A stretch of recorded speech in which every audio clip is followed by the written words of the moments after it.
Hey everyone, and welcome.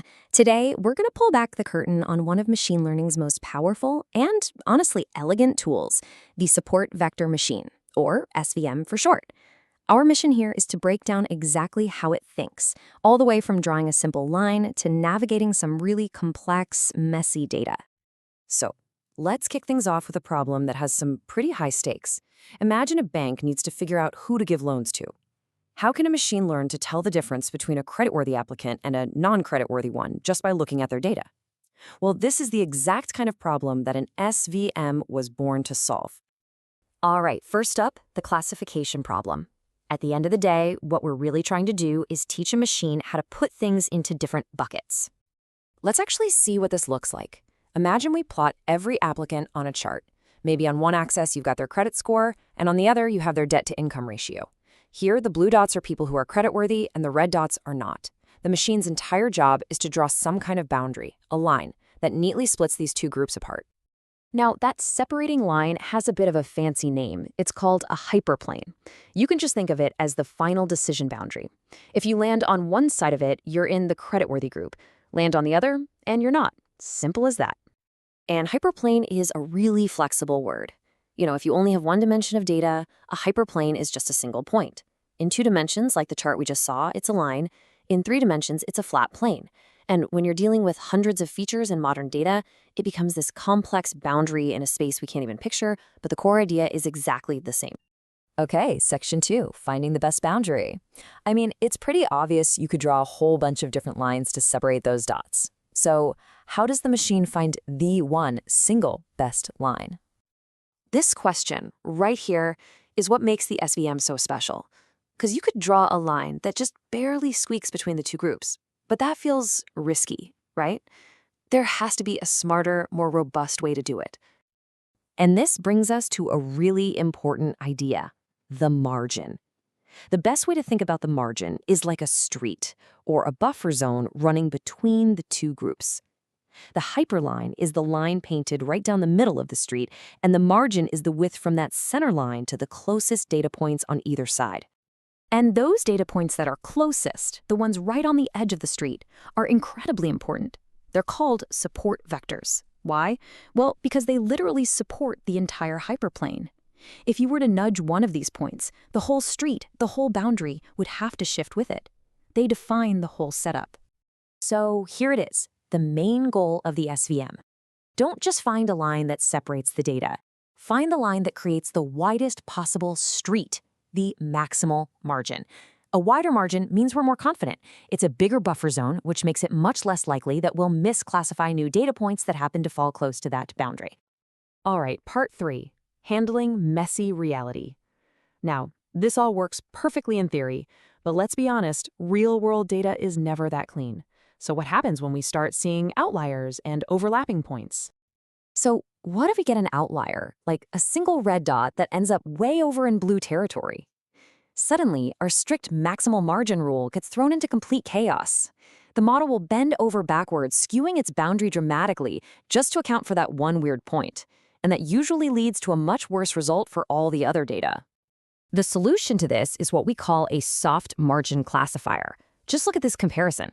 The old model, the maximal margin one, is really rigid. It's too sensitive to outliers.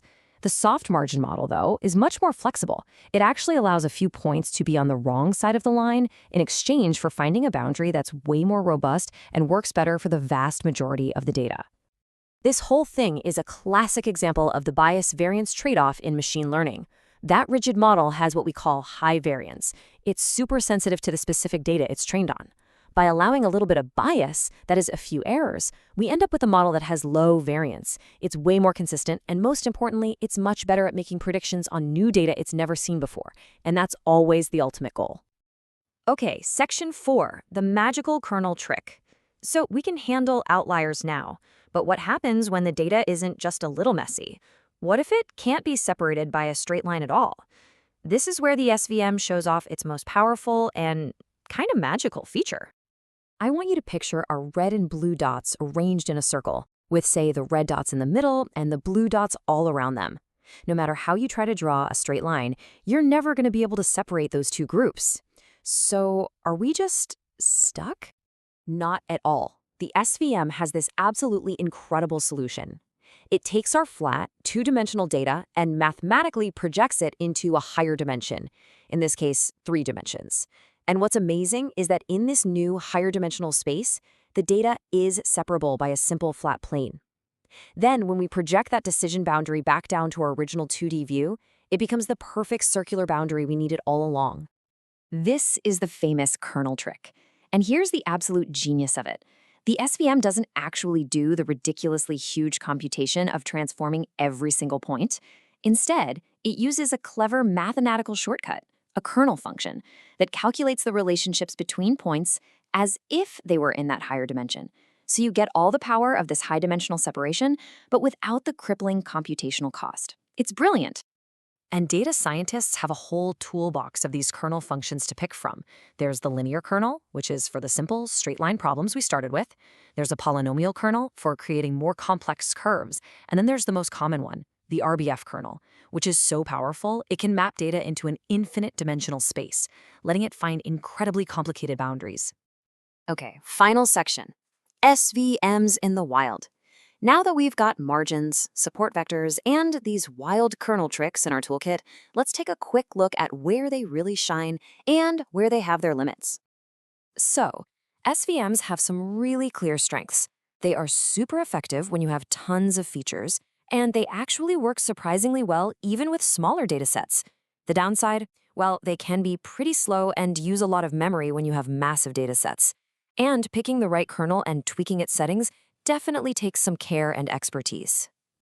But because of this powerful balance, you find SVMs working behind the scenes pretty much everywhere. They're helping classify images of cats and dogs, they're filtering spam out of your email inbox, they're running credit score analyses, and they're even helping scientists classify proteins in bioinformatics. So, to wrap it all up, if there's one thing to take away, it's this. Support vector machines are this beautiful combination of two really powerful ideas. They use the mathematical precision of finding that maximal margin to create the most robust boundary possible. And then they use the incredible flexibility of the kernel trick to apply that same logic to almost any kind of messy, complex, real-world data you can throw at it. So we've seen the elegant math behind the SVM, from its wide margin philosophy all the way to the power of the kernel trick. But all this power brings a new kind of challenge, right? The success of the algorithm really comes down to choosing the right kernel and tuning it just so, a process that's still kind of part art and part science. And that leaves us with a really fascinating final question. As we keep building these incredibly powerful tools, how do we get better at asking them the right questions in the first place? Because the magic isn't just in the trick, but in the magician who knows how to choose it. Thanks for joining me.